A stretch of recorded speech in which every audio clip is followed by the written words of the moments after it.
Okay, the flat back posture. Now, if you remember in the first video, the flat back posture is when the hamstrings become the tonic muscle, posteriorly rotates the pelvis, and the lumbar spine becomes straight. So there's a few things that we have to address. We have to loosen up the hamstrings. We have to make sure we stretch the upper abdominal if that's a factor, because again, that can bring in the torso into the kyphotic state. But also the iliopsoas generally becomes the weaker muscle. So that's a tonic muscle that may be weak. So I'm going to show you how to strengthen that as we go through the flat back posture. So Nate's going to start out with the hamstring foam rolling.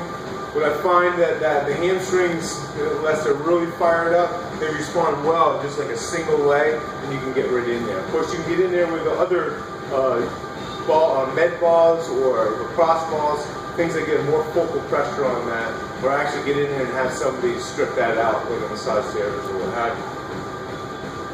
All right, very good. So, again, spending a few minutes on that. And then we're going to go to strengthening of the upper abdominals. Right. And he's going to lie on his stomach. Now, this is a prone press up. There's many different names for it. All he's going to do is he's going to lift his upper body up and thinking about lengthening the upper abdominals, keeping his pelvis in neutral, making sure that he's not hyperextending his back. And this is actually probably pretty good for mobility of his lumbar spine as long as there's no pain. You just got to make sure that there's no pain here. Right. So he can hold it for 30 seconds. He can mobilize it just to see if that's going to help correct that motion. Okay, so we're stretching the abdominals, we're also mobilizing the lumbar spine. As long as there's no discomfort. All right, good. Come on up, Nick. And then we're going to go to strengthening the iliopsoas.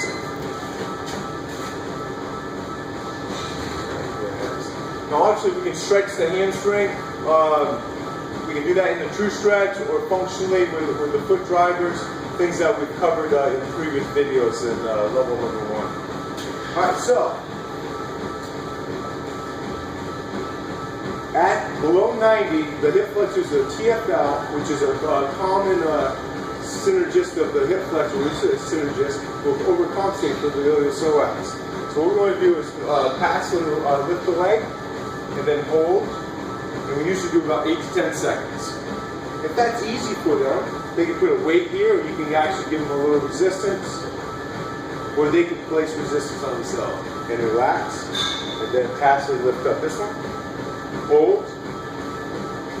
Good.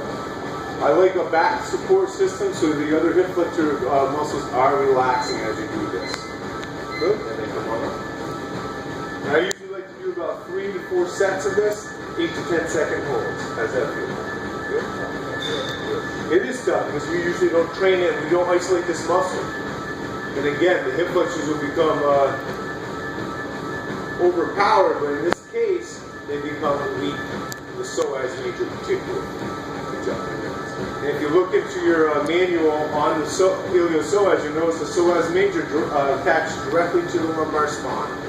So if we can track that muscle, it will actually pull that spine into lordosis, and that's what we're trying to correct. From a flat spine to getting back on this curve, and that's why we want to get that tonicity. So let's go ahead and see that for me, buddy.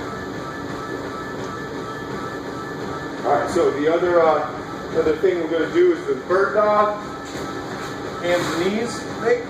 And there's a progression for this. So we're looking to activate the lumbar extensors.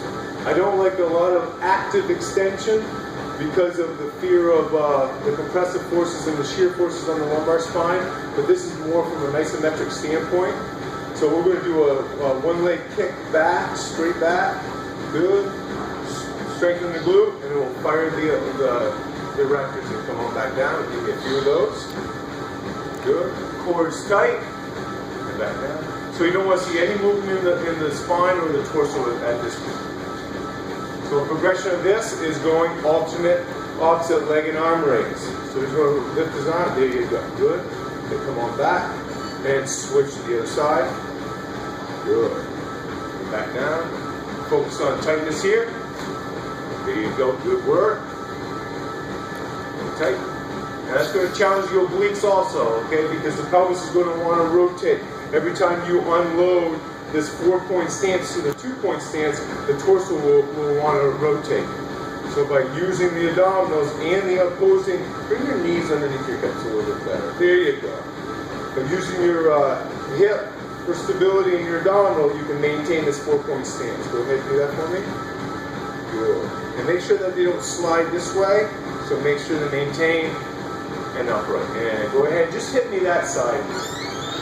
Good. Go back down. Back down. Good. Excellent.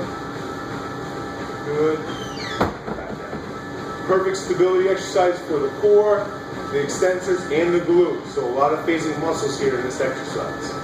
Ready? Come on up. And there's some corrective exercises for the flat back posture.